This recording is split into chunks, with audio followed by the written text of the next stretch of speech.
বাবু, আব্বু, তোমার খিদে বেশি লাগছে মা? কি গো? ইস, কি খিদে রান্না লাগছে আমার বাবাটার কি খিদাটা লাগছে। খাও খাও খাও।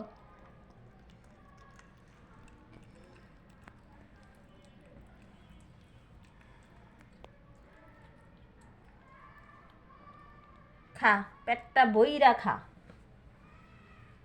ঠিক আছে কাল্লু বাবা, কোনো দিকে তাকান লাগবো না, খালি খাইতে থাকবা।